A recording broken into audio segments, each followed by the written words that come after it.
लोकशाहीचा बुलंद आवाज, रिपब्लिकन वार्ता, महाराष्ट्र. 19 वर्षीय तरुणीची 2 लाखात विक्री करून जबरदस्ती लग्न. सातपूर पोलिसांची धाडसी कारवाई. मानवी तस्करीचा संशय. 200 ते 300 नागरिकांच्या विरोधानंतर तरुणीची सुखरूप सुटका. बातमी नाशिक येथून. नाशिकच्या सातपूर परिसरातील 19 वर्षीय तरुणीची 2 लाख रुपयात विक्री करून तिचे जबरदस्तीने लग्न लावून दिल्याची धक्कादायक घटना उघडकीस आली आहे. या प्रकरणी सातपूर पोलीस ठाणे यांनी तातडीने कारवाई करत संबंधित तरुणीची सुखरूप सुटका केली. या घटनेमुळे मानवी तस्करीसारख्या गंभीर गुन्ह्याचा संशय व्यक्त केला जात असून सखोल चौकशी सुरू आहे.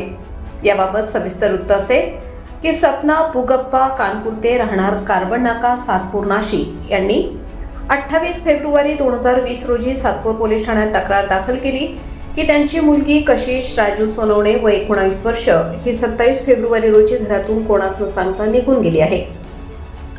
दुसऱ्या दिवशी सकाळी कशिशने आईला फोन करून नाशिकमधील राणी व भागी या 2 महिलांनी 2 लाख रुपये घेऊन तिची विक्री केल्याचे सांगितले.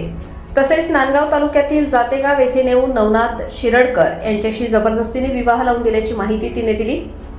घटनेचे गांभीर्य लक्षात घेऊन पोलीस आयुक्त संदीप कर्णिक, उपायुक्त परिमंडळ 2 किशोर काळे व सहाय्यक पोलीस आयुक्त अंबड विभाग सचिन बारी यांच्या मार्गदर्शनाखाली वरिष्ठ पोलीस निरीक्षक प्रकाश अहिरे यांनी तातडीने तपास पथक रवाना केले. पोलीस उपनिरीक्षक राकेश न्हाळते, हवालदार दीपक खरपडे व महिला पोलीस अंमलदार वंदना पवार यांनी नांदगाव पोलीस स्टेशन यांच्या मदतीने जातेगाव येथे शोध मोहीम राबवली. कारवाई दरम्यान सुमारे 200 ते 300 स्थानिक नागरिकांनी पोलिसांना घेराव घालत आम्ही 2 लाख रुपये देऊन लग्न केले आहे असा दावा करत तरुणी ताब्यात देण्यास नकार दिला. परिस्थिती तणावपूर्ण झाल्याने अतिरिक्त पोलीस कुमक मागवण्यात आली. नांदगाव पोलीस स्टेशनचे प्रभारी पोलीस निरीक्षक दिगंबर भदाणे यांच्या सहकार्याने अखेर तरुणीची सुखरूप सुटका करण्यात आली. चौकशी दरम्यान कशिश सोनवणे हिने इव्हेंटच्या कामाचे आमिष दाखवून प्रथम तिला मालेगाव येथे नेण्यात आले आणि तेथून जातेगाव येथे आणून जबरदस्तीने विवाह लावून दिल्याचे सांगितले. सध्या तरुणी सातपूर पोलिसांच्या ताब्यात असून संबंधित महिला व इतर आरोपींविरुद्ध गुन्हा दाखल करण्याची प्रक्रिया सुरू आहे.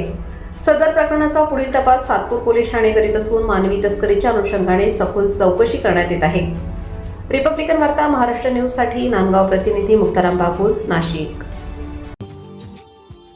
Subscribe now and press the bell icon. Never miss an update.